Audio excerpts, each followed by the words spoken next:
This is the Glenn Beck Program. Bill O'Reilly, a couple of weeks ago, was on the program, and he was talking about something, this signed deal between Russia, and I was willing to say, you're right, Bill, we don't know. We only have it from CNN, and we have it from, the New York Times. We have not seen it. I'm not dealing with any of this until we actually see evidence that it exists, real. I want to see it with his signature on it. But does it matter if it does exist? Here's this exchange. Listen. If there is a letter, and he did sign it, does it matter? Yeah, that would matter, because if there's a letter of intent to build a condominium in Moscow, that's a business dealing. So that would matter. Okay, so even if because see, this is interesting, because I buy into the letter, and I don't think that where was the letter reported? I don't think it's going to this come from.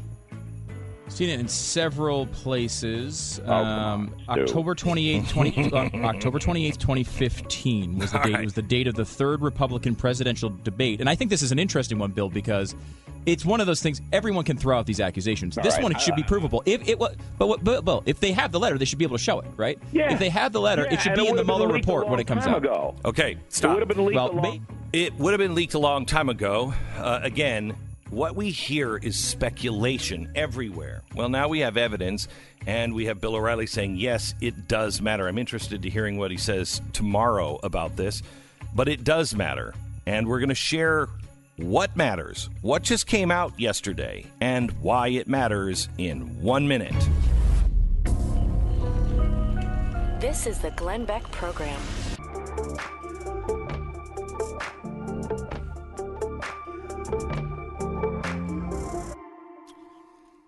A proposed development of a first-class luxury mixed use to be known as Trump Moscow, or such other name as mutually agreed on by the parties, located in Moscow City, now known the Project. Dear Audrey, or Andre, this is a letter of intent, and it sets forth a summary of the basic terms of the license agreement to be entered into by the Trump Acquisition LLC, or one or more of its affiliates, and the IC Expert Investment Company or its affiliates, blah, blah, blah. This shows exactly what they are going to be building, what they are going to license out, who gets the money. It is a 250 first-class luxury residential condominiums, one first-class luxury hotel consisting of approximately 15 floors containing no fewer than 150 hotel rooms, one first-class luxury spa fitness center, a commercial component consistent with the overall luxury level of the property, an office component, a parking component. They will also help design, construct, equip, furnish, yada, yada, yada. The expense deposit, the deposits, the principal, the non-disturbance, the confidentiality, the currency, the governing law, the operation, the term, the management fees, the development standards, the maintenance and repair of the hotel, centralized service agreement, hotel technical service agreement, debt covenants, reimbursement of fees, all of it, food and beverage, signed by Donald J. Trump. Now, this was executed October 28th, 2015, and it ran all the way through the election.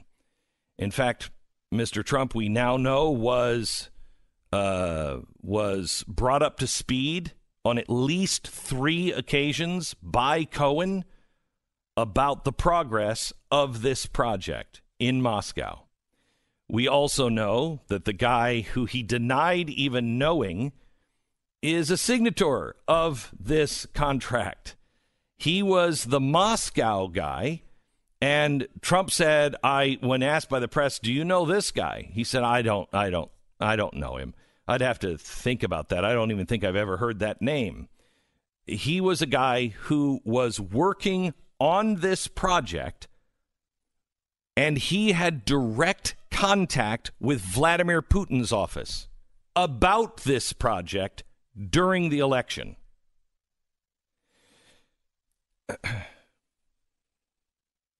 So does this matter?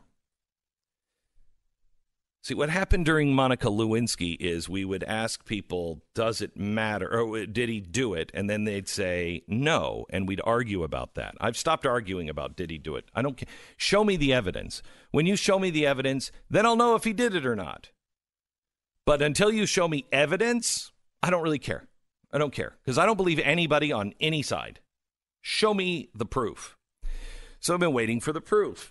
However, if it exists, does it matter? This is what happened during the Clinton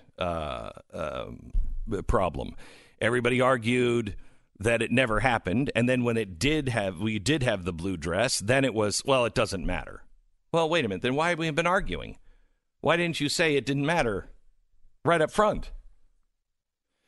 So the president, we now know, lied repeatedly to the American people about having a business deal and a significant business deal in Moscow that Putin's office was, I can't say directly involved with, but had involvement in. He was courting Moscow and he was trying to get this done. Now, your reading of this, he didn't do anything. This is nothing illegal about this. Nothing illegal about this. Nope. This is not the type of thing you get thrown out of office for, I don't think, unless he lied to, the FBI or something about it. Unless he committed a crime in the cover-up or something. He definitely did say to the media a bunch of times that he had no business dealings in Russia. I think he said that to the American people. Oh, I would agree. The media is probably more directly who he said it to at that time. That's how we heard about it. But yes, But he was asked. This is not a question of criminality or impeachment per se. Like they're gonna work that in. The media's going to talk about that all day. But I don't really care. I'm not looking at anything other than you have the president of the United States while he was running asked by the media, but also asked in debates, do you have any dealings? And he repeatedly said, I don't, nor does anyone I know have any dealings. I've only been to Moscow once.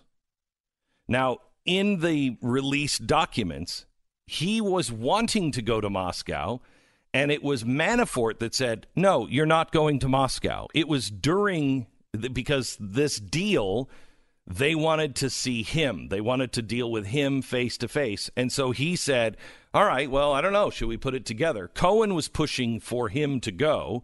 And it was Manafort that finally stepped in and said, you can't go. You can't go and negotiate this deal right now.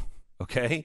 So it shows you who Michael Cohen is. It's like even Paul Manafort had more discretion. Yeah. I mean, it's when you're losing to Paul Manafort on a good decision-making contest, that's not where you want to be.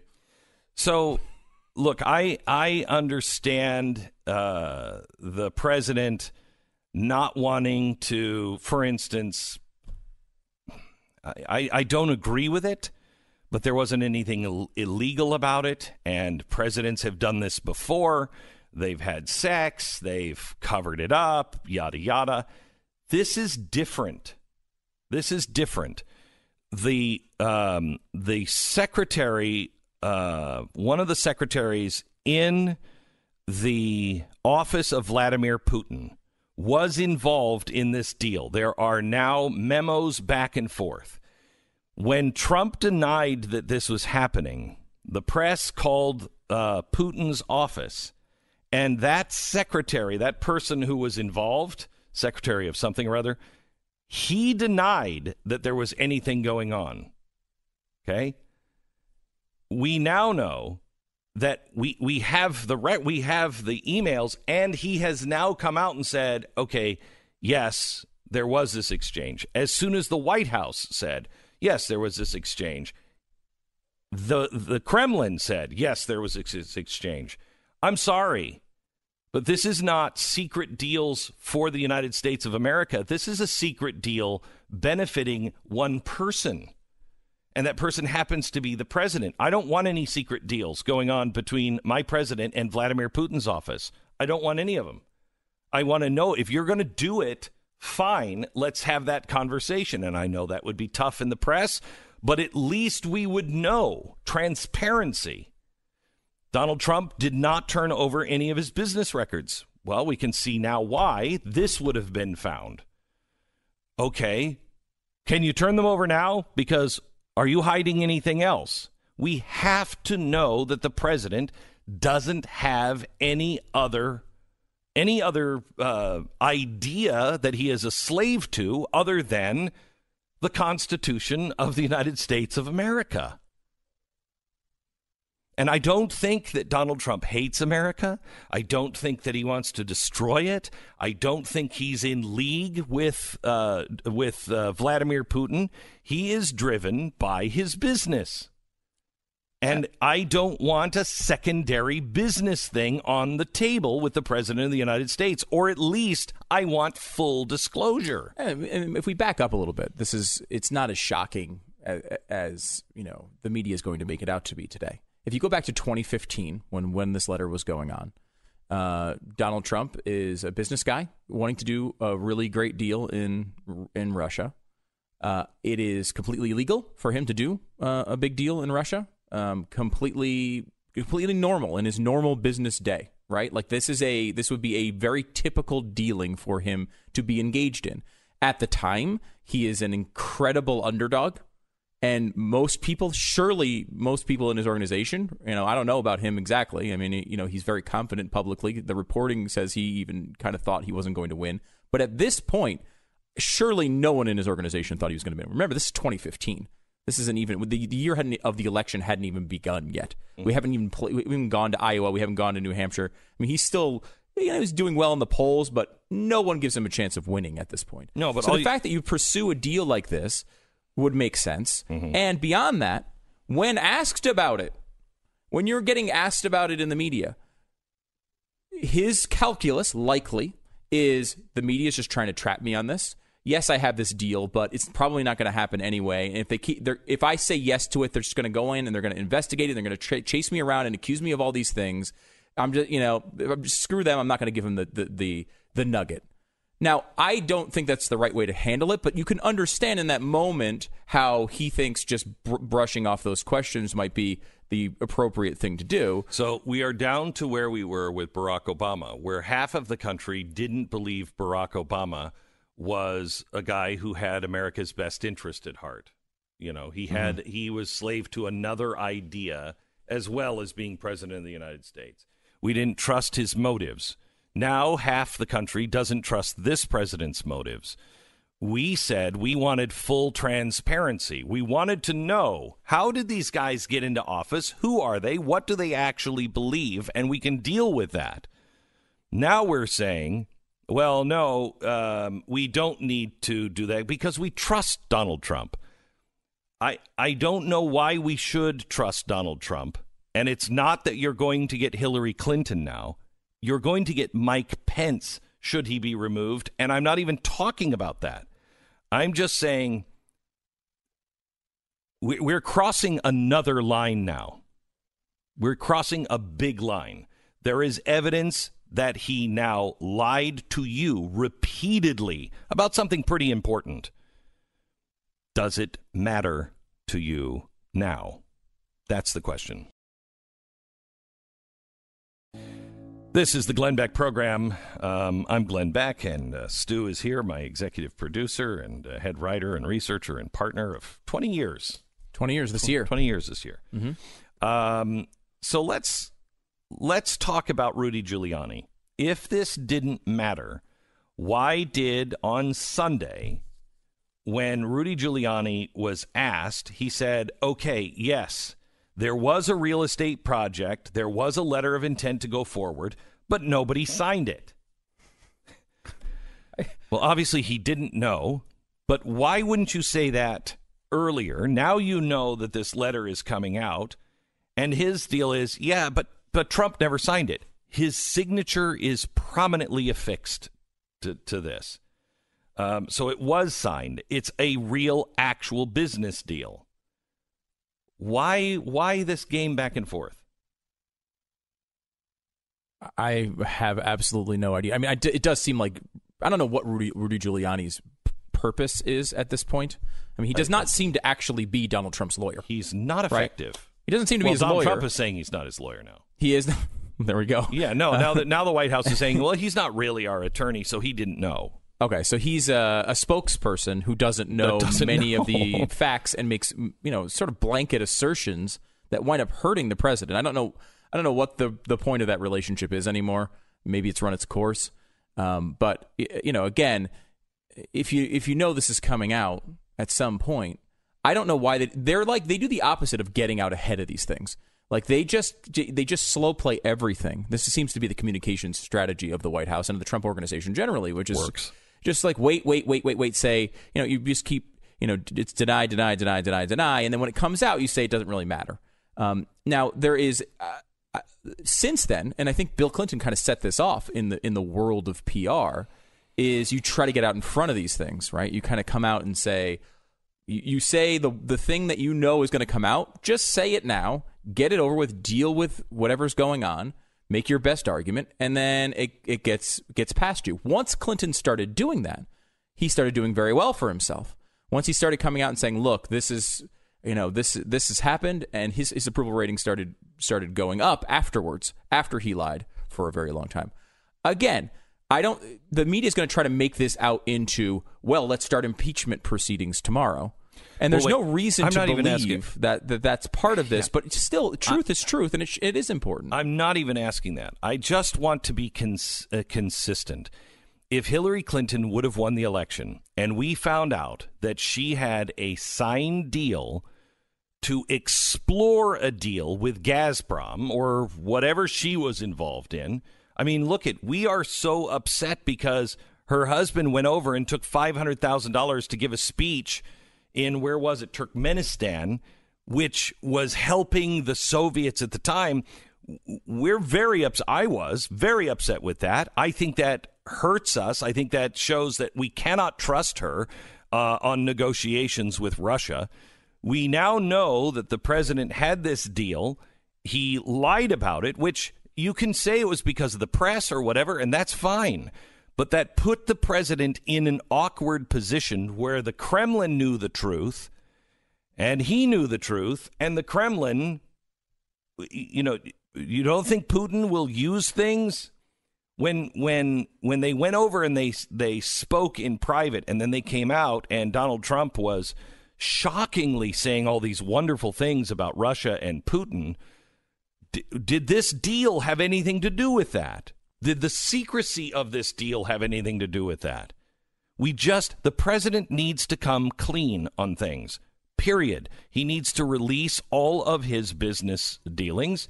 We have to know what the hell is going on. Now, somebody who's going to have a different take, I'm guessing, will be Eric Bolling. Eric is going to be joining us in about a half an hour. And Eric is a part of TheBlazeTV now, and he talks to the president all the time, friends with the president, and he's going to have a different take on this. I'm anxious to hear what he has to say. And your phone calls coming up. You're listening to Glenn Beck.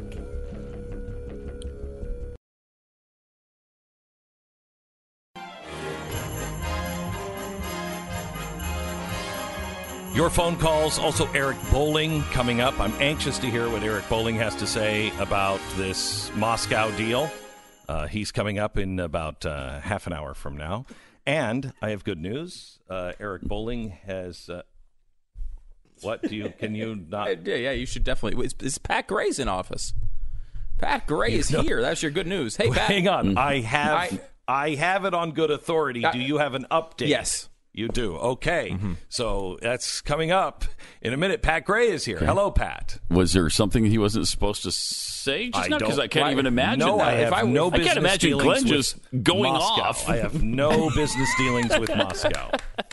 I just want to make sure everything's all buttoned up. Okay. Pat, welcome to the program. Thank you. It's really great to be here. Really great. What do you have going on today? I am a little hacked off. Just a teeny but it's bit. Christmas time. I know, and they're trying desperately to ruin my Christmas season. What are you talking about? No border wall funding. Now, this is what they were going to fight for, and hey, give it to me. I'll take the blame on shutting down the government. I will take it. I don't care. It's that important. We're going to have a border wall. You will fund it. And then we'll worry about Mexico paying for it later. But we're going to get funding for a border wall. No funding for a border wall. That's completely off the table now. What exactly happened there? That's what I'd like to know, because I thought the president was willing to take it upon himself. No. I thought Congress was going to fight for it because they told us that the whole time during the election. No. So they get zero for the border wall. But the good news is we're sending $10.6 billion to Mexico and Central America. Well, that's what I would have done. I would have said, let's give them more aid. They've been helping this caravan. Right. Let's give them more aid. Let's give them more and encourage more of it. That would be great. Now, if this goes to what it's supposed to go to, and that's helping them develop their own countries so that less people will leave and come here illegally, I mean, I could almost say, okay, maybe that's a good move. But that's not going to. It's not going to happen. That never happens. There's too much corruption in their government. So hang on just a second. Mm-hmm. If Donald Trump would have stood fast and said, I'm shutting the government down. I told you I would. Blame it on me. The people want action. Yep. McConnell even went and said, give us $1 billion and we'll give you $1.6 billion for something you want. And they said no to that. They said no. Okay. So they tried to compromise. They said no. Mm-hmm. Where is Donald Trump taking the blame and standing up and saying, then shut the government down? That's what I'd like to know. And where are the giblets in any of these Republican representatives to stand up to the Democrats and say, no, we're tired of this. No, shut the government down. If anyone could have handled a government shutdown, it would have been Donald Trump. That's what I thought. It does not seem like that's in the cards, however. No, he said no. No, they've already taken it off the table. They've taken it off. Happening. Well, but they take it off the table and put it on the table every 9 minutes. I mean, but it does not seem like it's trending that way. I mean, a lot of people would just believe that, again, these are negotiation tactics, and you can't take these words. How do you negotiate when you say, okay, I'll take that off the table? Well, because the first part of it was a negotiation. The second part was him giving up. Mm-hmm. Right. Okay. Right. Like the negotiation was, I'll shut the government down. I'll take responsibility. And when that didn't work, he's now saying, all right. Fine. So is that the art of the deal? You throw it out there and then you just take it off the table and cave. That's not him. No, that's not him. That's been him on several things, though. I mean, we've seen this over and over and over again. This is the one thing. This is the one thing that everyone said. If he would have shut down the government for 3 weeks and lost, I think his people could say, he tried and he was getting bloodied. Right. He can't say in 1 week, fine, the people want this, I will take the blame, and then not do it and say, well, the Democrats wouldn't let us do it. Mm-hmm. You did not fight for it at the beginning when you had the Congress and you were able to do it because you had both houses of Congress. You were able to do it. I'm not saying that the Republicans would have, but that was your main campaign promise, and you didn't do it. You waited. Now you have a chance. The Republicans don't want it. I'm sorry to say, but the Republicans are lying to you, all those members of Congress that say they want it. It also just doesn't poll well, so they don't see it even as an advantage. Correct. Overall, it's just how are you going to answer this? I'm just talking about his campaign in 2020. How are you going to answer that? You ran on a border wall. You even said, I will shut down the government, but you weren't willing to shut down the government. Dude, you're willing to do anything. You're willing to go talk to Kim Jong-un. Mm-hmm. I mean, what aren't you willing to do? You, out of everybody, could have won that battle. It's frustrating. Well, and look, he can't, because of our system of government, he can't do it by himself. And you're right. The Republican Congress is not interested, and the Democratic Congress is certainly not interested. He could not sign the bill. He could not sign the budget bill. The budget bill. He could come. That's clear. He could do that all by himself. Sorry, you're going to need 2/3 to pass this. I said no. They might override the veto. Right, but then he's completely clean. He's done everything. He's done everything within his fulfill office. A promise. Correct. That he made. Correct. Instead, they're given $5.8 billion to Central America and $4.8 billion to Mexico for southern Mexico. And I love what the Mexican Foreign Relations Secretary said.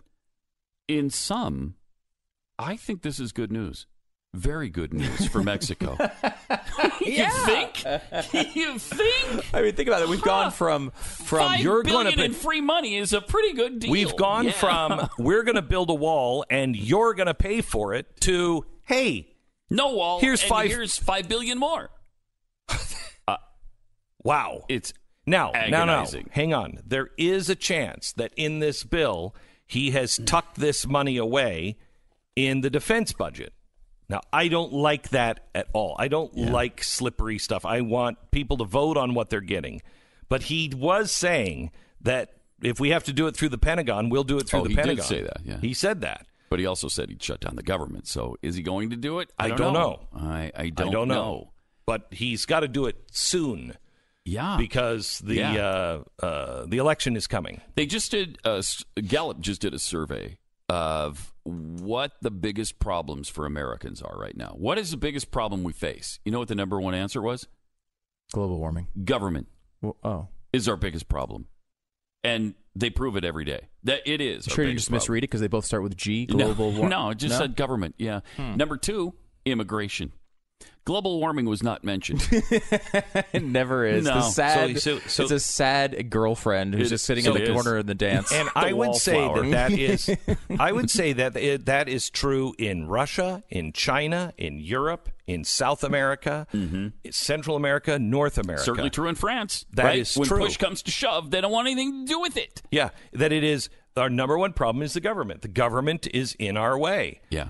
And the number 2 problem is immigration. You could say that in North America and Europe. That's the biggest, the second biggest problem. It would be the first, but it's the government that is causing all of the problems with immigration. Exactly. I've been reading How to Win Friends and Influence People, and the number one thing it says is stop talking about yourself. Start talking about the people, what people want. If you're negotiating with people, find out what they want and help them get that done. This has been interesting to see you rediscover this book, because when you say I'm reading How to Win Friends and Influence People, it's such a cliche at this point. Yeah. It doesn't seem like it would have any credibility, but looking at it with new eyes. Yeah, my father made me read it when I was a kid. And he's like, it'll change your life. And so I read it like, you gotta be happy and listen to people and all that. So I didn't get anything out of it. But I went back to read it again, and it has all of the answers. And if you look at that, what is government doing? Government is talking about them, what's good for them, what's good for the banks, what's good for their central banks, what's good for the military, or whatever it is, what's good for their programs. They're not talking about what's good for you. Nobody cares. If my life is coming apart at the seams, I don't care. I don't care about anything. I don't care anything about even the president, unless he is caring about me, unless this is why he won. Yeah. Because he started speaking the language of the people and said, look, government is a problem, and I know that it's corrupt. And the second thing is immigration. He was reflecting that. Now you can't just talk, or it will make things much worse. Because now you've been betrayed, and I'm not saying he's betrayed anybody, but if these things don't happen, then people feel betrayed, like we do with the Republican Party. Is there anybody who thinks the Republican Party, even the chair people of the Republican Party, are doing a good thing? No. Otherwise, they would be saying something better than, well, it could be worse. Could be those guys. That's all they have. That's all they have. It could be worse. It could be those guys. Well, I don't want those guys either. So I'm not looking for that. I'm looking for somebody who says, look, I know what you're concerned about, and I can help. And I think, too, we've talked about a lot of the good things. I know Pat Gray Unleashed has covered all the really good things that have happened in this administration that he's done, that Trump has been responsible for. I mean, we have talked about it a lot. We have a whole documentary in production right now about the basically miracle of the capital of Israel moving to Jerusalem with the embassy. So there's been a lot of really good things. The idea that the first defense seems to be just say whatever benefits you at that time. Which is, he's just lying about this. He should have just told the truth at the time, and it would have been over. We wouldn't even remember this issue. Nope. Instead, they push it down the road and push down the road and push down the road. Then the evidence comes out, and it doesn't help. I think it would make all of this so much easier if they were just honest about it. Because you have seen the power of the press. The power of the press with Donald Trump. There is no power of the press with Donald Trump. It doesn't matter. He wins. He wins. So you might as well just be honest and say, yep. That's exactly what happened, and nobody cares, and nobody will. But you can't claim to say that I didn't know. I mean, the times that he's looked us in the face and said, I had nothing to do with that. I had no idea. And then you find the paper trail that, yes, he did. He was directing it. That's a problem. You got to stop doing that, because we have to have someone we can trust, because we don't trust the press. We don't trust the Republicans. Mr. President, please stop this. We have to have someone we can trust.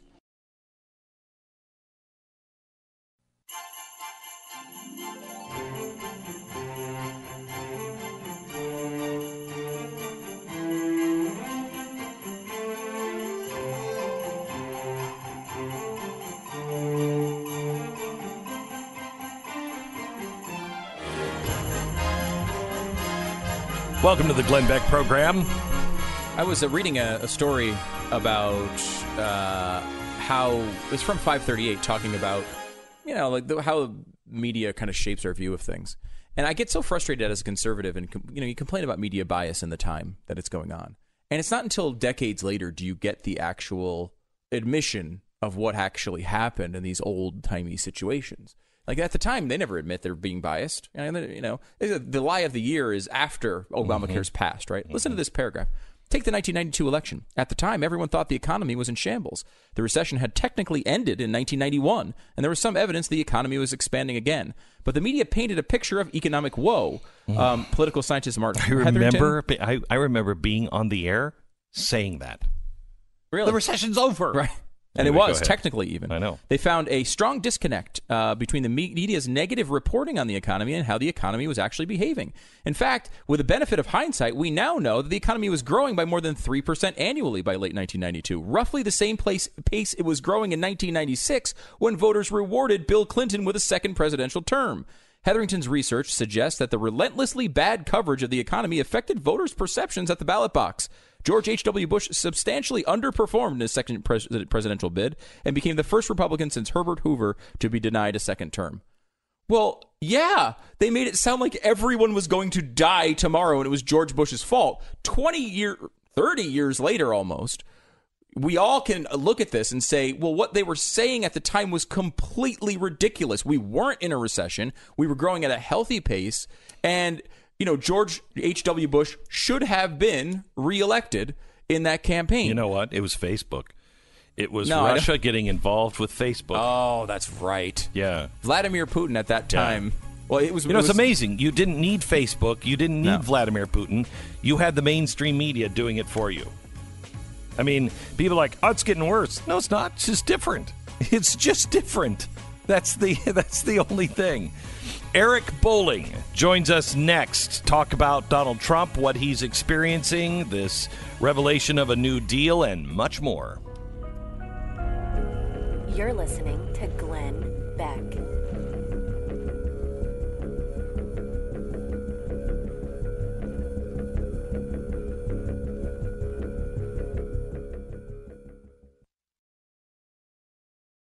This is the Glenn Beck program. Eric Bolling, for a period of time, played professional sports until he was injured. Then he went in, became a stock trader in Wall Street, then went to television, and we know the rest from there. Eric Bolling on TheBlazeTV. Welcome to the program. How are you, Eric? I'm doing great, Glenn. Thank you for having me. I'm honored to spend some time with you on this very interesting day. It's a very interesting day, isn't it? So here's the great thing. Here's a lot of demand for Bolling to explain some stuff coming out of the White House today. Right. So here's the great thing about Blaze TV is we are a collection of people that we don't interfere with each other's show or opinion, and we like each other and get along, and we can disagree. And I think we're going to disagree on this, but it doesn't matter. I really want to hear your opinion on the memo that came out from the Trump administration. Well, as Donald Trump himself said, and I agree with wholeheartedly, that he had a business. He had a real estate business that was doing making hotel deals around the world. When he ran for president, no one gave him a chance, including the New York Times on the night of the election, had Hillary Clinton with a 98% chance of winning. As the returns started to come in, I'll never forget seeing that meter, the New York Times meter of likelihood of your next president, going literally pinned it to Hillary slowly and slowly and slowly. And we got around 10 o'clock at night. It just flipped way over to the Trump side.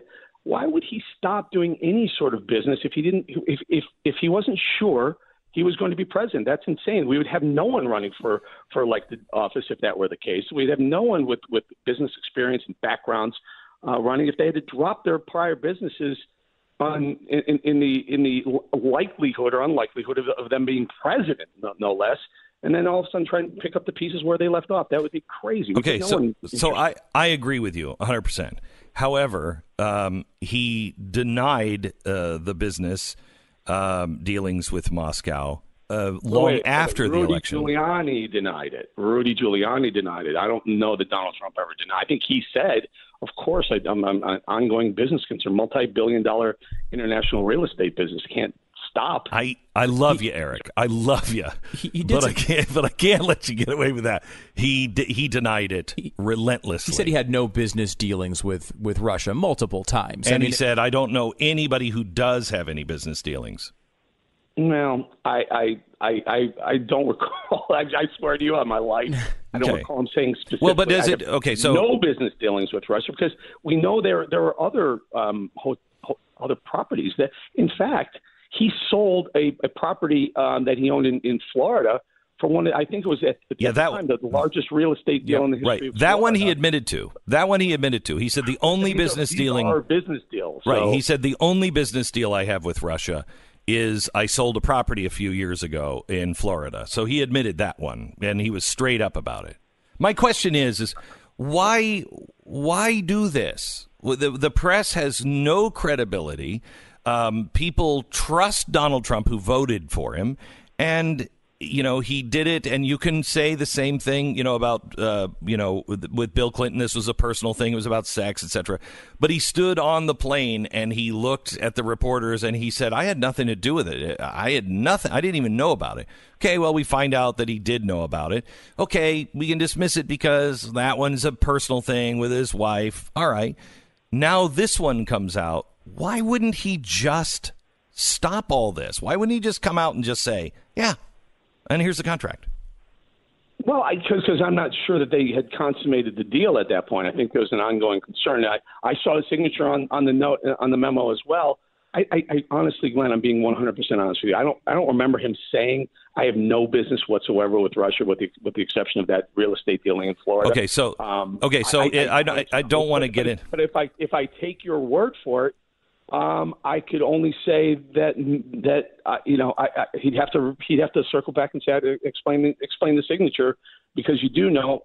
However, I don't think it's a problem. There's no emoluments clause violations whatsoever. Let's go back to the reality. Okay, so if in fact he said I have no business dealings with Russia, and he had a letter of intent, not a deal. You and I, Glenn, we go way back. We know letters of intent don't necessarily mean a deal is done. It means we intend to do a deal. It's not a legal binding matter by any means. That may be where he gets around it. He may say, look, it's a letter of intent. We sign letter of intents around the world all the time for everything. I've signed. How many letters of intent have you signed and or received that ended up not being a deal? Tons. So maybe that's the little quirk to it. But let's take it. Let's bring it through the machine and find out what it really is. It's really a businessman continuing to do business, in the way he was until he was elected president, and then things changed. He gave the business in the dealings off to Eric and Don Jr., and to a certain extent Ivanka as well, but less so Ivanka, but Eric and Don Jr. Okay. Because it seems to me really the underlying issue is not an issue. He's running a business that talks about international real estate, and he's in the middle of an international real estate deal. I mean, there's nothing there. Again, guys, and it's kind of dawning on me because I've got 40 years in business under my belt. And it's just dawning on me as we speak right now that a letter of intent is not a binding contract. No, I know. No, it's true. No, I know that. He was dealing with them. He was attempting to get business. He kept saying, I never had any business with Russia. The closest I ever came to Russia, I bought a house a number of years ago in Palm Beach, Florida. The New York Times has him on 23 occasions, and I don't know that all of these, a lot of them are, I have nothing to do with Russia, which isn't necessarily talking about business dealings, but he did say, I had no business dealings with Russia. I had no business with Russia. I think, in his defense, right, he's in the middle of getting attacked constantly by the media, and probably he knows if he says he did have a deal brewing with Russia, everyone would accuse him of a million different things, and he didn't want to deal with it. And I can understand why he tried to push it off. I just feel like it's the whole Nixon thing. It's really not the crime, it's the cover-up. And I don't think the crime in this case is a crime at all. It's a normal business dealings. I just wish he would be a little more upfront. That's all I would ask. Well, and again, and I'm sorry I started the interview off not really understanding it, but as I talk to you and talk it out, a letter of intent literally is like a handshake. It's nothing more like, hey, let's circle back, see if we can come to terms. So technically, he had no business deal done. Dealings is a letter of intent. Dealings. I mean, we're going to parse, the meaning of is here again, but I don't know. Maybe we want to. But again, there was no deal done. There was no deal consummated, and the difference is like when you do a deal, you sign a contract and you do a press release. That's true. I mean, it is six. What is it? Letter of intent. I'm laughing because it's literally there's literally thousands of letters of intent, drawn up and they're worth the paper that they're written on, and that's about it. Yeah, no, it's true. It's a detailed letter of intent, right? I mean, it's 16 pages of all the different, going down to like how they're going to figure out concession splits. I mean, it's relatively detailed.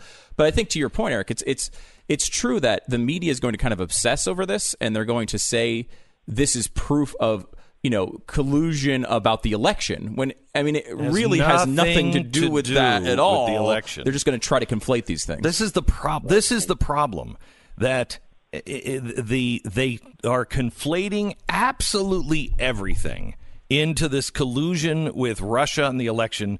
And I just don't see it. I don't believe it. They would have to show me the evidence of it, and I have not seen any evidence that there was collusion for the election. It's so frustrating because the president, the media, the liberal hack media that if they can make something up, they can take a seed and call it a tree. They will. I know. There are no seeds, and if there were, and if Mueller was sitting on something, it would leak by now. It would leak. We would know that there would be something that they've got him tattooed to the wall.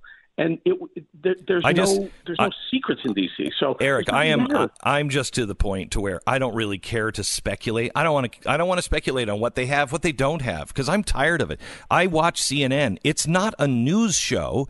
It's like a psychic hour that they're saying, well, I'm looking in the crystal ball and I think this is what they've gotten. I don't care. I just want to talk about the things that we do know they have. So if they've got something else, they'll come out with it. Until that time, I don't even want to talk about it because it makes no difference to anybody's life.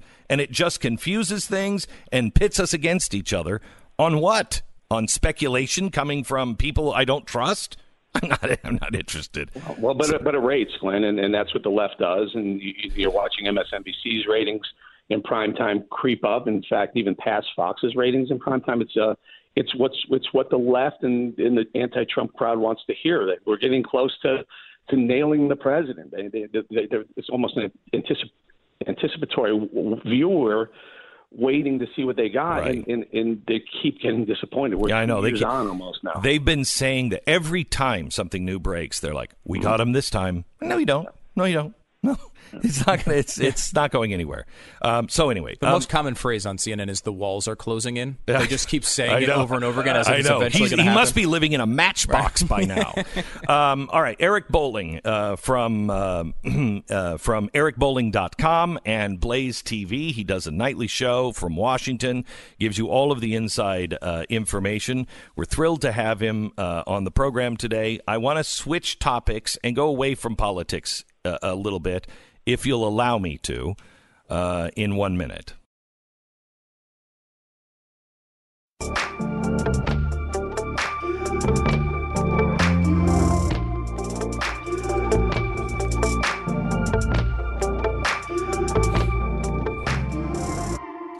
So, Eric Bolling, I want to switch topics to you, and there's a couple of things. First of all, what do you have coming up, and what are you going to be looking at and doing on the Blaze TV in the next year?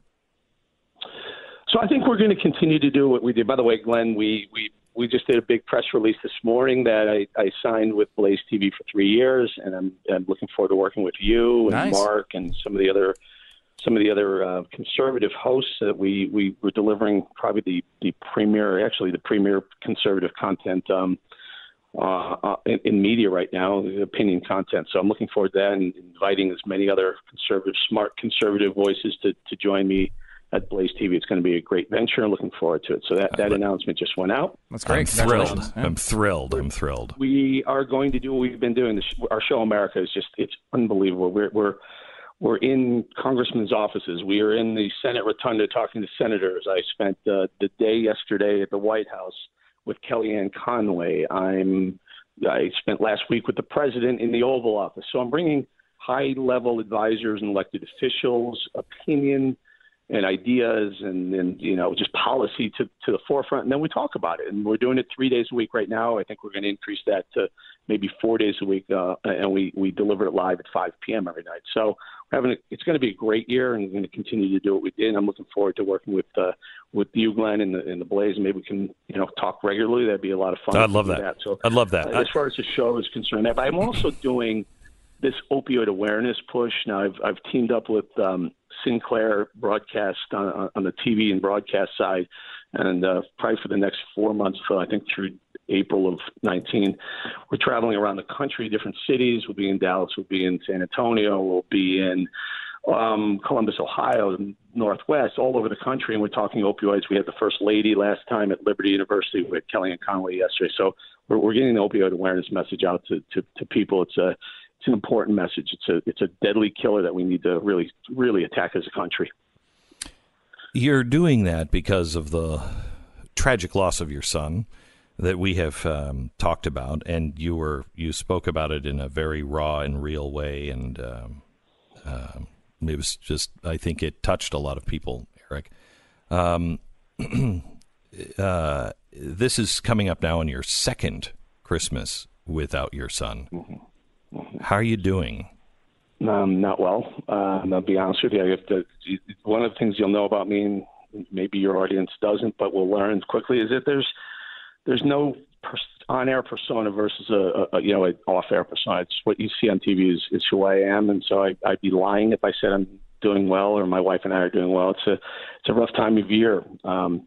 We lost our son in September of 17. A couple weeks later, it was Thanksgiving. The empty chair was happening, and we were about to all fall apart as a family. And President Trump called, and it meant a lot for me that he called on that moment because he knew it was the first holiday, and he's subsequently called on many holidays since. It doesn't make it easier; it just makes it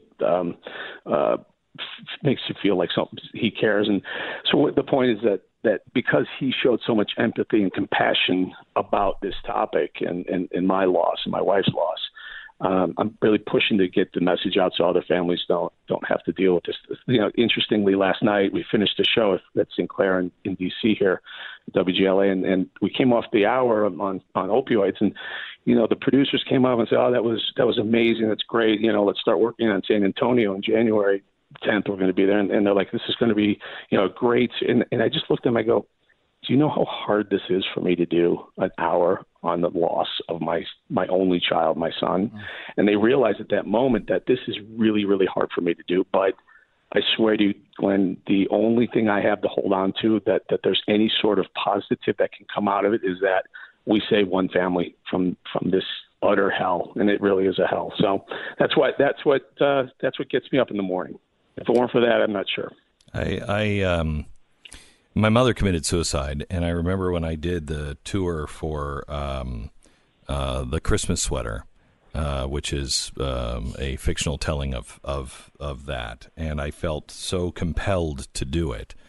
I remember I got off the stage every night, and I said I can't do it another day. Just cannot do it another day. It's sometimes when you hit these personal moments where it is a cause, yours being opioids, mine being suicide, it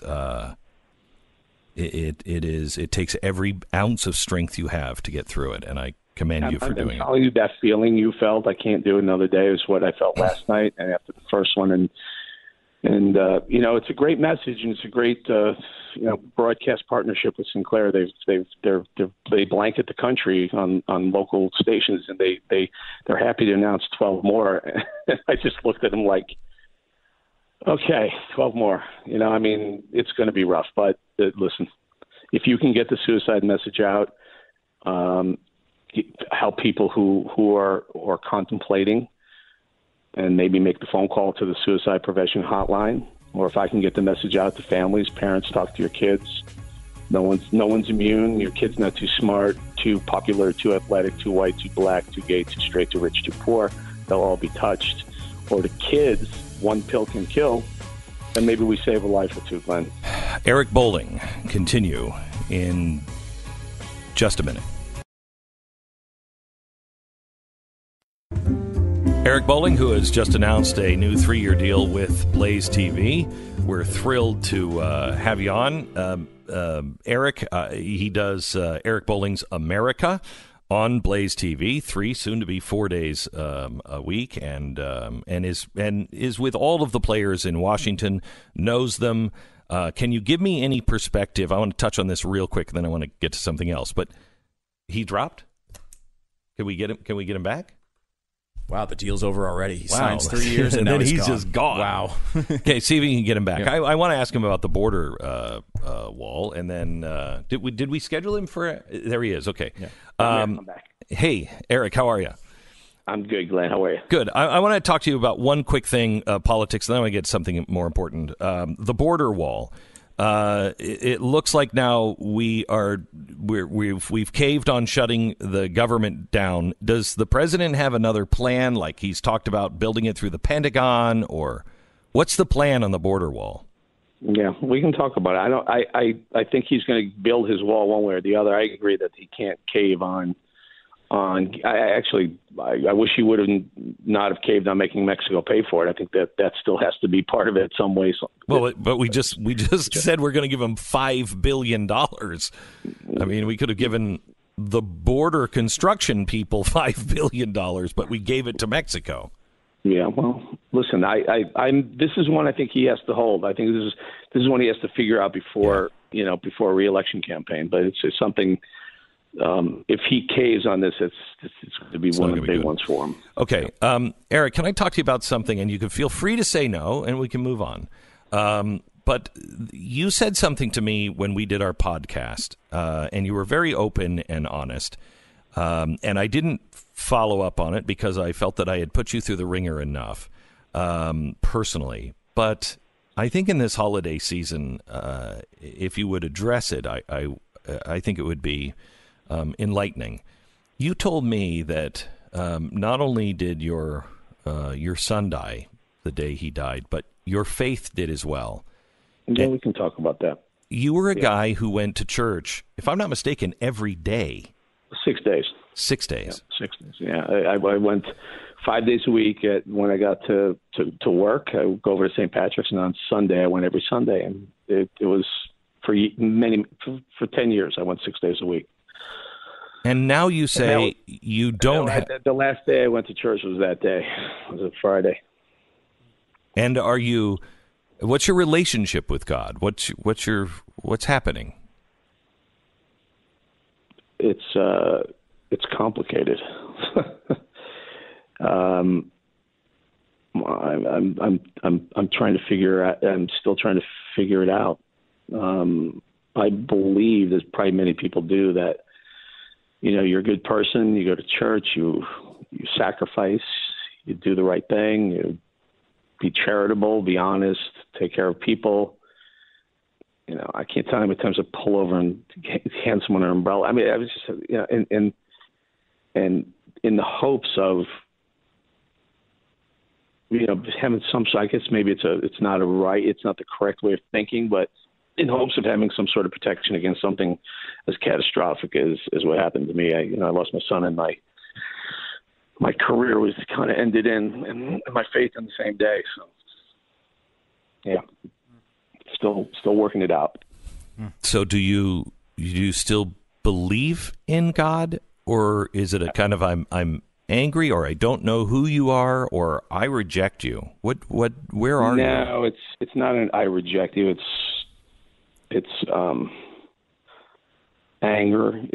If I believe, it's anger, and if I don't believe anymore, it's what have I done? Have I wasted all this time? And I don't know. I'll be honest with you. I don't mind being honest with you in public. I don't know. I don't know where I am. Don't know. Are you pursuing this, or are you just letting it settle till things calm down? No, I mean, the really strange thing about this loss is, you think about things like what happens if I lost this person or that person, and when a loss of this magnitude, and I don't think there is a greater loss in the world than losing a child, an only child, you get thrown into a depth that's literally inexplicable. So the worst thing you could ever possibly, most worst feeling you could ever think you could feel, multiply it by, a million. It's such a devastating hole that you go in. It's literally a daily struggle just to make it out of it, just to see that there is a life. And so to start tackling the big issues like where's my faith, I need to. My wife and I both need to heal. Like I do the opioid tour, and she can't go because it just breaks her apart. Just seeing a picture, and so it breaks me apart too. Like last night, the producers didn't tell me that there was a picture of Eric Chase and I in the middle of the show, and it just popped up, and it almost derailed me for the whole show. So it's still that. I did an event here in D.C. for opioids, and I was a keynote speaker. I got there, and they were rolling pictures, and I didn't know they were rolling pictures of Eric and I, and I couldn't even speak. I couldn't do the event. I was in tears. And so, anyway, Eric, it's a daily struggle. May we all pray for you and your wife. Thank you, Glenn. Try to enjoy the holiday, and I don't get... there's no enjoyment. I mean, it's called make it through. That's what it literally is now. But so may you make it through. I appreciate the prayers. God bless you, Eric. Thank you, Glenn. Thank you so much. That's brave to. I mean, that's brave to talk about like that. I mean, that's really incredible. I can't even imagine what that guy's gone through. I don't think any of us know how we would react. No, it's easy to say, well, Eric, that's when you need your faith. That's when you... Sure. But no, none of us know how we're going to react. And I think if we deny that people would struggle with a situation like that, is even to the level of the core of their faith, then we're letting people down. Because when this does happen to people, and it does, this is a very honest process. Like, this is how you're going to feel. I mean, I haven't had to deal with something like that. And in my head, I know that if something like that happened, you'd have no choice, I think, to question everything that you've assumed about life. Hopefully you come back to, or you're able to get to the right place. And I really pray Eric does as well. And I think, he's going to have his own journey on that. And that's tough. But I mean, to be able to come out and talk about that in front of people, and as difficult as you can tell it is for him, that is really important. That's a really brave act for him to do, not only what he just did on the air, but also with opioids and everything he's doing around the country. really important stuff, really brave and incredibly difficult. He's doing that at extreme personal sacrifice. He's so honest. If you missed the interview that I did with him for a podcast, I think you'll probably find it on YouTube now. It's certainly available. Yeah, and watch it because this is the first time he really opened up on a national platform about the death of his son, and it was incredibly brave and incredibly raw. And he is obviously a man who is going through a gigantic change in his life. And cannot see the blessings yet, but most of us can't when we're in that space. You know, it was brave of him to say, you know, I kind of looked at my faith differently. I kind of looked at my service differently, and nowhere really is that promised. That, I mean, look at Jesus. You know, it seems like all of the good guys always get killed one way or another. You know, you look at all of the martyrs that you know just stood, and we're saying no. I think you should read the Bible in your own language. I don't think you should have to have it in Latin and go to a priest because you can't read Latin. Burned at the stake. All these really great people that lost their lives. All of the apostles. I mean, look at the stoning of Stephen. Like, it's so funny. I just read a story last night of a guy who survived the Chicago fire, and it wiped his family out. And they were just getting back on their feet and decided to go to Europe for a vacation with the family. This is like 1903 or 5, something like that. And the dad has to stay, but he said, I'll meet you over there. So the mom and their 4 children, their 4 daughters, are on this boat, and it hits another ocean liner in the middle of the ocean, and it sinks.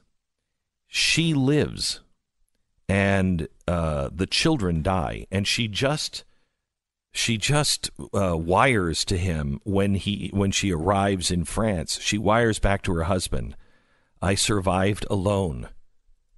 I don't know what I'm going to do.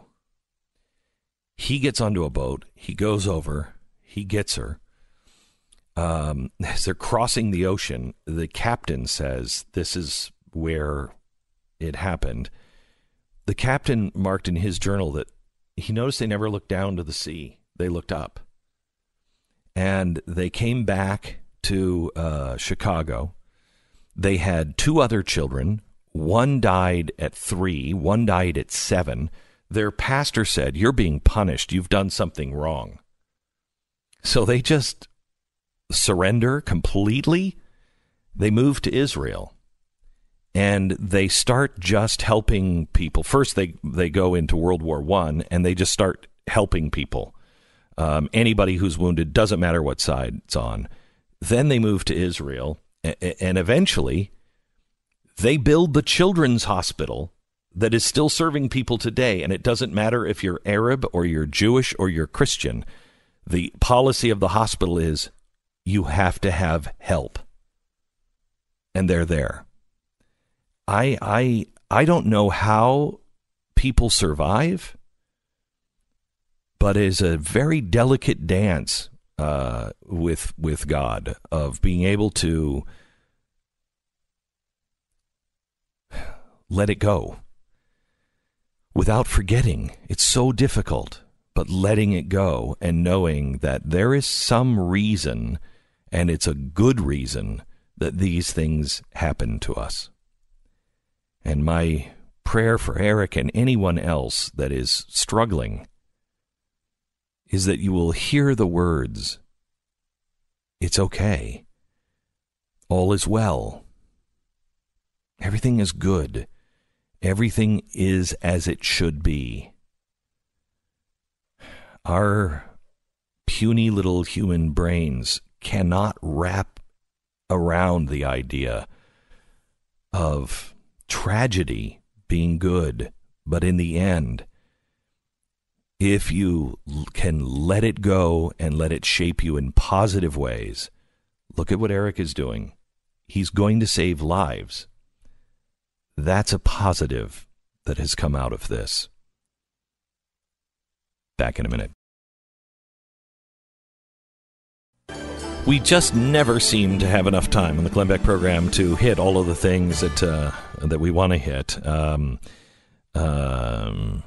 There's a lot of stuff going on with the economy that nobody's really covering, but keep your eye on this during the holiday season because things are happening fast and furious. Also, the Russians look like they are repositioning 2 nuclear bombers in Venezuela. Apparently, Russian advisors are arriving in Venezuela sometime this week. The administration has already tweeted out, unacceptable. But Venezuela and Russia appear to be working together, and that's never good. We also have a guest on next hour, Helen Andrews, who has a really different perspective on life and social media because she has walked a horrific walk. Yeah, her story is really fascinating. She was on C-SPAN, and she got in basically what was an argument with an ex-boyfriend on C-SPAN. It sort of, by my reading of it, sort of ambushed her on live television. It went viral and changed her life. This is about, 7 or 8 years ago? And how her journey of how she dealt with that and where that's turned out is really fascinating. She's going to join us next, a compelling story from Helen Andrews. Coming up.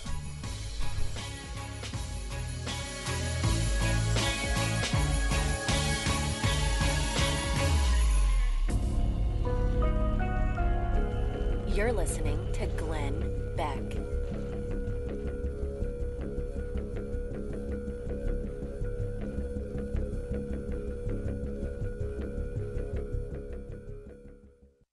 I'm Jay.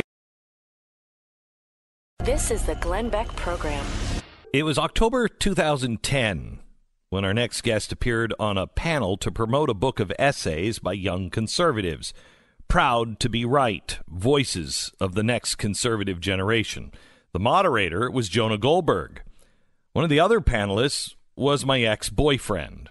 During the question and answering, Todd, the boyfriend, launched into a rant about Helen's personal failings. He accused me of opposing Obamacare on the grounds that it would diminish human suffering, which allegedly I preferred to increase, of wanting to appeal laws against fistfights for the same reasons, of being sadistic and scheming, a heartbreaker in his own personal life, and generally living according to a disturbing and brutal set of values. For 3 minutes and 45 seconds, which unfortunately for me, were captured on film for broadcast 2 weeks later on C-SPAN, he made an impassioned case that I was a sociopath. It stuck. Helen Andrews is that woman that was on C-SPAN. Welcome to the program. Thanks so much for having me, Glenn. Wow, Helen, you've been through the ringer and back. Are you back yet? Yeah. It's been 8 years since that happened. But, just the week or the very day that I sat down to write this essay, my husband came home and said, honey, you won't believe what happened. I was at a conference, and we were talking about bad breakups in the conservative movement, and one guy pulled out his phone and said, oh, my goodness, if you want to talk about bad conservative breakups, you have to see this C-SPAN thing. The poor guy had no idea that he was talking to my husband. Gosh. You think after 8 years it would have faded away, but no, it still pops up. That's the thing. The internet is forever. Yeah, so I want to talk to you a little bit about. There's something in Europe that they're trying to push through, and that is the right to be forgotten, which is very, very human. I mean, we do forget things, and things fade, but with the internet, it's permanently there. Always, and you never can escape it. So tell me what happened that day, and tell me your journey here in the last 8 years. Sure. Well, as soon as the video went up on the internet, those 3 minutes and 45 seconds were instantly clipped and posted on YouTube, and they got 500,000 hits in the first 48 hours. Oh, my God. All the cable news networks did a segment about it. It even made the local network news here in D.C. It was written up on Washington Post, guy goes mental on ex-girlfriend at C-SPAN panel. So all of my coworkers saw the video, all of my friends saw the video. It just became a huge story. How old were you when you sat down for that interview? And because you were 22 when you dated this guy, right? Yeah, and I think I was 24 when the video went big. So, I was 24 years old and basically thought, well, that's my life over now. Right. And you admit that you were pretty brutal to him. Oh, yeah. Well, and that's where I eventually arrived. I thought about, Todd's talking for 4 minutes about what a bad person I am. Well, honestly, he could have gone on for 4 hours about what a bad person I was to him and not said anything untrue, So who am I to say that I didn't deserve being embarrassed, So after you had, 500,000 hits in 48 hours, how did your life begin to change? I think I didn't realize at first just how permanent a part of my life this thing was going to be. I thought it would just be a week of bad news coverage, and that would be embarrassing, but then I would move on. It started off with little things, like I would be walking down the street on one occasion with my parents, and people would stop and point and say, "Hey, C-SPAN girl." About a year after the incident, I decided I wanted to move on from my job at National Review. And funniest thing, no matter how many resumes I sent out, I couldn't get a job interview, which made sense. I put myself in the shoes of a prospective employer, and I figured, if I were trying to hire for a position and somebody's first Google result was some rant about how she's maybe a psycho, I might look at other candidates too. But, that's easy enough for them to say, but for me it was a pretty serious blow to not be able to find a job. And eventually, as you mentioned, I moved to Australia, moved to the other side of the world. And even there, because that's the thing about Google, it's completely global. It followed me to another hemisphere. And so when you were looking for a job there, you couldn't find a job for like 18 months because people, the first thing they would do is Google your name. That's right. And then once I did find a job at a think tank, it still followed me there. I put out my first report on non-profit regulation, right? Like the way charities are regulated in Australia. A pretty, benign topic. But the minute the report was released, an Australian MP tweeted a link to the video and said, "I don't trust this person's views on charity regulation."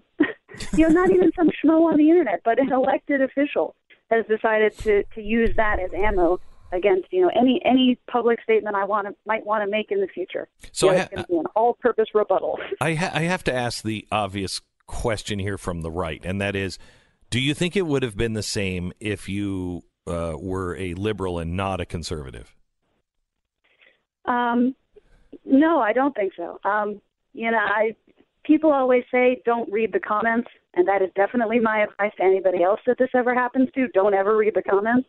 But I couldn't help myself. And the thing that I noticed over and over again is that these people would say, well, gossip is bad, and we shouldn't make fun of people for bad things in their personal lives. It's none of our business. But in this case, this chick is obviously some kind of Christian right-wing nut job, so therefore that makes her a hypocrite, and that's why it's okay for us to talk about it. That's something that a lot of people do psychologically when they join in on these internet pile-ons. They come up with a reason for why, no, it's actually okay in this case. It's justified. When really it's just they're joining in because it's fun. Is there any difference, do you think, between, other than the final outcome, is there any difference between this and the mobs that used to dunk the witches or burn the witches? A lot of people just joined that didn't have anything else to do.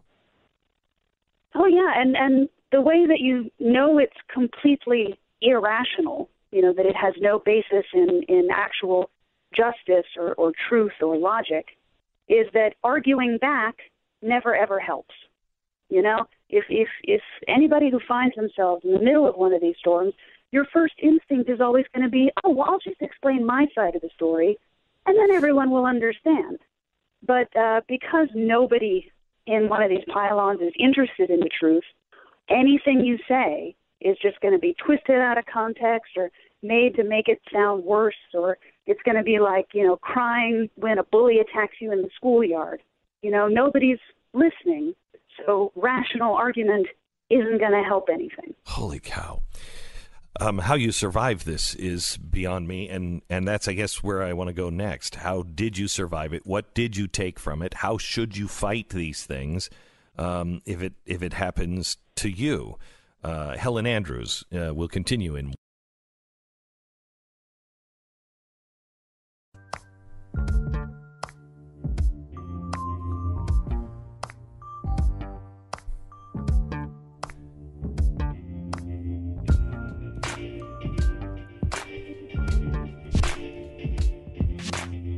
This is the Glenn Beck program, and we're talking to Helen Andrews, a conservative writer. She wrote a piece in First Things called Shame Storm. Helen, you brought up something I think is really interesting about how people won't react to rational thought in these moments. And it strikes me that when these things start, when these sort of online shame trains begin, we in ourselves wind up excusing a lot of awful behavior in an attempt to pile on. You use a great example, which was Kevin Williamson. We love Kevin. He's been on the show before. He went to the Atlantic. If people don't remember the story, and they unearthed some comment that he had made about abortion. And the controversy really wasn't about the comment. Afterwards, people started saying, I'm fearful to work with Kevin Williamson. 25%, he might want to kill 25% of the women who work here. And you point out correctly, no one actually believed Kevin Williamson was a threat to anyone around them. They had justified in this moral sort of crusade the idea that they could say anything about this person and lie about their own feelings because this was so justified. Did you feel like you were kind of at the other end of that going through this process? Sure. I would read in comments or blog posts people saying things about me that were just not true, that were just factually, easily checkably false. And I kind of wondered, how is it that these people who have never met me care so much about ruining my life? What did I ever do to make them so angry with me? And eventually I realized that they're not angry at me. They don't care all that much about me one way or the other. They've got their own reasons. They're angry at women, or they're angry at conservatives, or they're just angry in general and like lashing out. Or they just enjoy the rush of feeling outrage. You really, once you read enough of the comments or follow enough of these shame storms, you realize it's not about you. It's not about the person at the middle of it. It's just about, there's just a pattern to the dynamic of the way these things always go. It's like a wave or an avalanche. So how do you deal with it? Because I would imagine you tried all of the, argue, let it go, don't read it, be nice. I mean, what works? It's funny. It took me a long time to get to a place where I'm okay with it. But once I did, I realized I was actually grateful that I truly believe it was part of a bigger plan that this should happen to me. That, I was a pretty rotten person when I was 24. I was selfish and careless and very proud. And I don't know if anything short of this kind of knock upside the head could have done it for me. I was raised in a very secular household. The only church we recognized was the Church of NPR. But it was only in college and after going into conservative journalism that I met any Christians at all. And one of the things that one of them said to me after this whole C-SPAN thing happened was, Helen, there is no humility without humiliation. And gosh, was that true. I was just a very proud person. My instinct was always to think that I don't deserve this bad thing that's happening to me. But I that saying that just stuck in my head, there is no humility without humiliation, led me to some self-reflection and realizing that, the only solution here is to try and become a better person. So that was my lesson. So let me ask you, because I think that's a great lesson to learn, and one I have learned through the years. Sure have. Shut up. But it's important that we recognize, recognize our place in the universe and time and space. However, it also seems that no matter how much you change, it's not going. They're just going to say you're only doing that because of X, Y, and Z. So you never escape that. Does that make sense to you? Have you experienced that? Absolutely. That there's no, there's no way to indicate that you've changed or reformed. Which as the only thing that there's nothing you can do to change how other people think. They're not your problem. You only have control over you. But one thing that I've certainly taken away is that when I see other people who have been through these kinds of shame storms, or I hear rumors about somebody, oh, he did some kind of bad thing in the past, or she's guilty of this, if it's been a while, I always start from the default of assuming, unless they indicate or prove to me otherwise, that they have changed and that they have become a better person. Give people the benefit of the doubt. Yeah, it seems like we're living in a society that just doesn't ever forgive. Yeah, well, I've gotten a lot of feedback ever since this essay was published. Some people whose names I recognized and have seen on TV reached out and said something like, this happened to me. Thank you for, including a ray of hope at the end of your story. But the messages that got to me the most were from, people in a small town who nobody had ever heard of, who aren't that famous, but whose lives have been wrecked or overturned by events like this. They said I was the worst person on the internet for 48 hours, and then everybody else moved on, but I'm still here living amidst the wreckage. There's a guy I could spend so much time talking to you, Helen. And one question before we go. We got about 1 minute. You wound up eventually reconnecting with your ex-boyfriend where this whole incident started, and you've talked to him since. What's your relationship like now? How does he see this? Yeah, it's quite positive. We because he suffered just as much as I did. He eventually lost his job over this incident. And he's kind of, people made fun of him on the internet. He finds it hard to get gigs now. And so we both kind of learned a lesson. I asked him if he would do it over again if he had the choice, and he said, absolutely not. Not a chance. Yeah. And I forgive him and he forgives me, and that's really the moral of this story. Helen, thank you for having the guts, first of all, for not giving up, and then finding the positive message in it, and changing your life. I think of redemption that's not going to go viral, but it should, because it's important, and I think it's going to happen to all of us in one way or another. Helen, thank you. Thank you so much, Glenn. You bet. Helen Andrews. You can read this story. It's fascinating to read.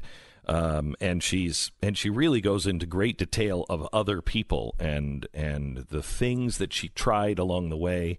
You can see it. It's at First Things. It's called Shame Storm. Just Google search Helen Andrews and Shame Storm. Well, we'll tweet it out as well. Yeah, maybe you shouldn't Google her, because then you're just playing into it. You bastard! Yeah. What are you doing? Because she's a psychopath. She's a really bad person, I've heard. At World of Stu, at Glenn Beck. We'll get that tweeted in the next couple of minutes here.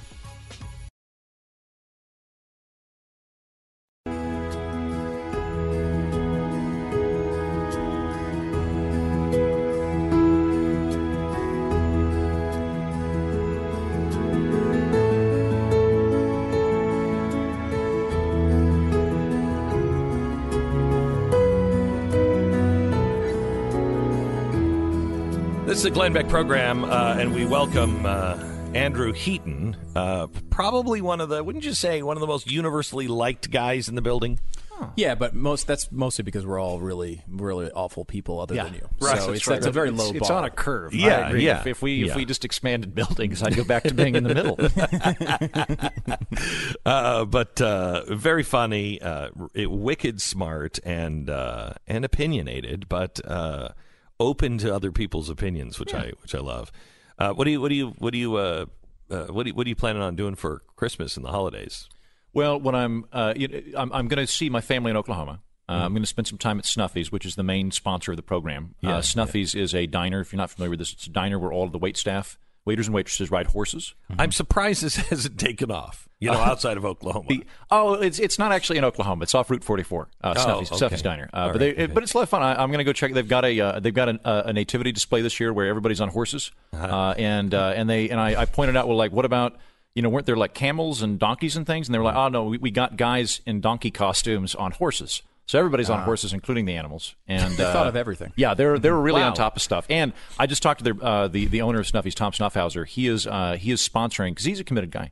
He is sponsoring this year a emotional support horse that he's going to be bringing on plane flights with him throughout the United States. So he's going to be taking I think it's a Mustang. It's a 1.2 ton Mustang. He's going to take that onto the plane with him. Really? But if you get a picture with him, you get a free meal. Wow. If you tweet at them, yeah. Okay. So I'm going to. Is that for a vet or something, or just... No? He's just a big fan of horses and emotional support horses. So I'll probably do Christmas dinner there, I think, with my family. Oh, but I wanted to posit where I want you to go, because you're traveling. Are you not? Yeah, I'm traveling. Are you driving? Yes, we are. We're driving. Okay. I assume that you holiday in Oklahoma. I assume that's where you go to unwind. It's not. Is it not? It's not. But I may be going through Oklahoma. Okay, if you're going through Oklahoma, because we were talking about this off air, and this is great. There is it's now, unfortunately, it's a private zoo, but I think you could strong arm your way in. Okay. But it used to be open to the public. It's called Little River Zoo in Norman, Oklahoma. I'm not making this up. It is a zoo for animals rejected by bigger, better zoos. If you want to pet a kangaroo, you can, because ours is blind. It's a phenomenal place, and the animals are like, a lot of them are just terrible pets, like tigers and mountain lions and things that turned out to like not be a very good thing if you own them, and so they're all there. And I went there. It sounds like a sad place. No. This is a wonderful, happy place. This is where, again, I'm not making any of this up. What I'm saying right now, it is where all of the organ grinding monkeys in America retire to. Like, the like those things. Those all go to Norman, Oklahoma, to Little River Zoo. I didn't know those were still around. They are. There was like, when I was, this was about 10 years ago. So I don't know what the lifespan of an average organ grinding monkey is, but let's assume that some of them are around. I went there a few times. I took my brother there when I was in college. I took a date there. We're not married. It didn't work out. What a surprise! I know. You are such a catch. You'd think and still single. Can you believe that, Stu? Still single. I thought taking a woman to look at a bunch of rejected animals in cages would just be a way into her heart. Right. But it didn't work out. But I was there on a date, and they took me to this big pen full of organ grinding monkeys. And do not picture the Alcatraz of monkeys. This is like chicken wire and stuff, right? Okay. And I went, what do you do when the monkeys get out? And they were like, they don't get out. I was like, but really though, like surely some of them, and one of them went, okay, listen, about once a year, you see the big one, his name is Goliath. Once a year, he gets out, and we just leave bottles of schnapps around the zoo, and then he drinks them and he passes out, and we bring it back in. And I was like, that is the greatest job ever. I was like, that would, honey, I'm sorry, I know we were going to go to dinner tonight, but I have to get that monkey drunk. Yeah, it's Goliath. Yeah, I've got. He likes peppermint schnapps. So anyway, I think you should go through there. I'm gonna look into this because I hadn't thought about this. So it's not a sad place. It's not like going to like where all of the stray dogs and cats are kept. No, I don't think. I mean, wait. You don't think? Well, I think it depends on how you view zoos, right? Because I view zoos as having a very wide latitude. I've been to some terrible zoos. Yes. There are a couple that really are jails for kids, but I've been to other zoos that I thought were wonderful. I didn't get a sad vibe when I was there, and I'm going to look into this because I wonder if this might be my cause du jour for 2019 is trying to properly fund Little River Zoo in Norman, Oklahoma, get that off the ground again. Because it does seem like it closed a while ago. Is that correct? I'm looking this up. I'm fascinated by the this last topic. I checked, it was still existent, but it had closed down for public. So they still had all of these animals that literally couldn't be moved because they were in so horrible condition that they couldn't send them out. So they had some kind of status there. I don't know. That was 10 years ago. If not, I guess I'm going to quit my job and become a zookeeper. Try to restart this. It seems to me. I mean, seems to be first of all a legitimate place. Yeah, and it was 2011. It closed to the public as a zoo. Okay, that's the last I checked. Yeah, and then it seemed like it was going to open up as an animal sanctuary after this. Right. So I don't know that that's a better name for it than a zoo. Than a reject zoo. Yeah, I think animal sanctuary is probably better marketing. Yes, I agree. Than the zoo that has all the animals that were rejected. If the sanctuary's still there, then that means there's something I can work with, and then my goal will either be to re-expand it into a zoo or just to release all the monkeys into Oklahoma, which I think would make it for a more fun state.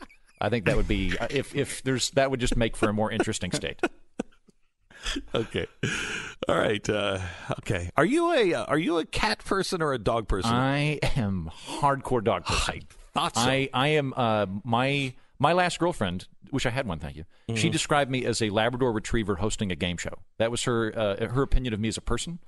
When she was breaking up with you? No, that was during the honeymoon period. She thought that was a good thing. I love dogs. I absolutely love dogs. I just I'm going to start volunteering here in Dallas to walk dogs. Actually, something I really want to get involved with next year is if I I'm still getting into Dallas right now, so I don't have a lot of free time at night. But if I settle down a little bit, I want to get a dog. And there's a charity here where you can go to hospice with a dog, which I think would be really nice. That's a really good idea. Yeah, so I want to do that next year. It's funny they don't bring cats to. No, why hospice. would they bring a cat? Right? You want to be judged on your deathbed by an animal that craps in a box? Is that what you want? I don't want that. I don't. This is the thing that really bugs me about because when I lived in New York, my roommates had cats. Notice that I said my roommates had cats. Yes. I did not, and I was nice to the cats, but I would go, like when I meet a dog loves you most of the time, right? Dogs just love you, and they'd go, well, the thing is, you have to earn the cat's respect. And I'm like, I'm a man, and I've never done that to another human being. If I was like, oh, hey, what's your name, Stu? Why should I care? You would think I'm a terrible person, but for some reason, if it's furry and it has 4 legs, it's fine. No, I'm not putting up with that. I despise cats, and it brushes off and rubs off onto cat people. Yeah, if you even, they can sense it. You don't even have to have a cat, but if you like a cat, I'm suspicious of you. Yeah, I will. The only thing I'll throw in is I will give out to cat people that cats have a very wide range of personalities, and there are occasionally you will find that cat that's super cool. It's just that you never know which one it's going to be. Like, with dogs, like, you've got a pretty good idea what the breed's going to do. But with cats, like, every once in a while, the red ones seem to be okay. I don't know why we're not. The red ones seem fine. I don't know why. Is that the category? I think. I don't know. I don't understand Well, you notice that people don't get together on Thanksgiving and watch the cat show. Yeah. You watch the Great American Dog Show. Yeah, and you don't hear a lot of stories about a valiant cat going in and saving a toddler from a fire. Right. There's just, they move on. Yeah. I think this is part of my evolutionary theory because dogs have been around for a long time, right? Dogs, from what we know, they've been around, we think I think it's like 20,000 years. And so we're all nomads, right? And these dogs show up and we're like, that's kind of a cool wolf. we could use that. Right. Because they probably followed us around, and we think that they probably were useful not so much for hunting, but because they would alert us to other humans coming in. And pre civilizational man was incredibly violent, so dogs were good. And it might be where we get property rights from. This is I think a Matt Ridley theory, or maybe somebody else, is that like if you're living in a tribe with 8 people, you share all this stuff. Dogs don't work that way though. Dogs are like, nope, you're my human. And so we're like, oh, I own this thing now. I own a dog. Property rights, rule of law. We get those from dogs, not cats. Wow, that's pretty deep. That could be viewed as slavery. For the dog? The dog chose it. Yeah, the dog chose it. Was like, it may be indentured servitude. I don't think it When can go did the any dog deeper than that. choose? Because I brought my dog up to the ranch. Now he was married, and yes, it was a shotgun marriage, okay, to a much older dog. He was 3, she was like 7. And so we bought him, and they had to get along, and so that was like kind of his, ball and chain, and she really was a ball and chain. We realized after she died, he was miserable because I have a new dog. I have a new dog entirely. So because I haven't even thought about that before. The dogs just hated each other. We're forced to live together? Yeah, and we knew that they didn't get along because he would wait in the other room until she was finished eating. Yeah. He would walk around the couch. If we were on one side of the couch and she was laying between us, he would go and walk all the way around the couch to the back so he didn't have to pass her. So we knew there wasn't a lot of love there. Okay. You know? Well, you have German Shepherds, right? Yes. And nothing against German Shepherds. They're really fun. But yours are like trained and stuff. And Yeah. So I wonder if that's because like mine are, the Heaton family, we specialize in just really stupid dogs. My brother's last dog, Cooper, we took him to the lake and he like didn't know what it was, so we attacked it. And I'd have to like rescue this dog from drowning himself because he would just try and fight the lake. He put his head down there and bite it and bark and stuff, and like would nearly drown from being an idiot. I think my dog was rolling a snowman. Honest to God. I think I have video of it. I should look for it and post it. We were up at the ranch and it started to snow, and all the grandkids got out and they started making snowmen. Couple of hours later, we see him, and he is literally rolling a snowball. Literally, He is like with his paws. He's just making this little snowball, and it's rolling, and he's barking, and he's howling, and he's having a blast. I think he was making a dog snowman. That's amazing. Or a snow dog. You should, or try and train this dog to do your taxes for you. I think this is a dog that's quite gifted. I think I'm going to skip on that idea, but I appreciate the input on the taxes. Let me play devil's advocate in the cat-dog debate here for a moment. With cats, you have a generally disagreeable creature, which sometimes is agreeable. It's like a broken toaster with fur. Right, okay. But sometimes you pet it, craps inside the house. Yeah. I mean, we've had cats in the past, and my relatives had, and they like their cats. Yeah. But, generally speaking, they're not as friendly. Yeah. Dogs, on the other hand, they're very friendly most of the time. They're most of all like you, but they do have that very low percentage chance of just, ripping you to shreds and murdering you, which does happen. So where cats, there's very few cases in which they just gang up on you and topple a human and end it for them. Yeah. It does. Do you trade a little bit of the happiness? I was severely wounded by a cat in my youth. You were severely? Yes, I was trying to do the cat a favor. The what? I was trying to do a cat a favor. Okay. Go on. I had met my first wife, and she had this cat. I had never been around cats. It was an outdoor cat. Oh, but it was sometimes inside. Okay. Oh, but the cat was a mess. Mm-hmm. I grew up around dogs. You give dogs a bath. Oh, no. I tried to give this cat... Cats love water. Okay, did not know that. Tried to give this cat a bath, and there was a point to where I thought I was going to give up, but that damn cat pissed me off so much, I'm like, you are having this bath, and you are going to be clean. I almost was taken to the hospital. So, no, there are records of people who have, and talk to Siegfried and Roy, there are cats that will kill you. Yeah, I will take that chance. I think dogs they're not. I think they're fine. Okay, so there you go. All right, Andrew, thanks a lot. You can grab him on his podcast every day. It's Something's Off with Andrew Heaton. And it's true. Mm-hmm. Something's Off with Andrew Heaton. You can subscribe now to wherever you listen to your podcast. Thanks, Andrew. Thank you.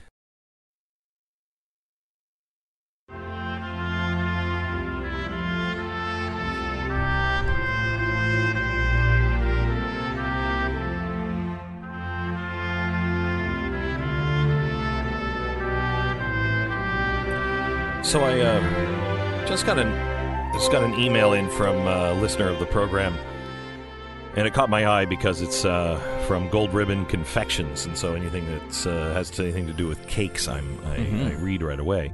Said, Glenn, I was listening to your show while you were talking to Eric Bolling, who lost his son. I've also lost a son, my dad, and went through a divorce all in the same period. I have felt some of those same sane feelings that he was feeling, but ultimately it was my faith in God and God that got me through, along with faith in others.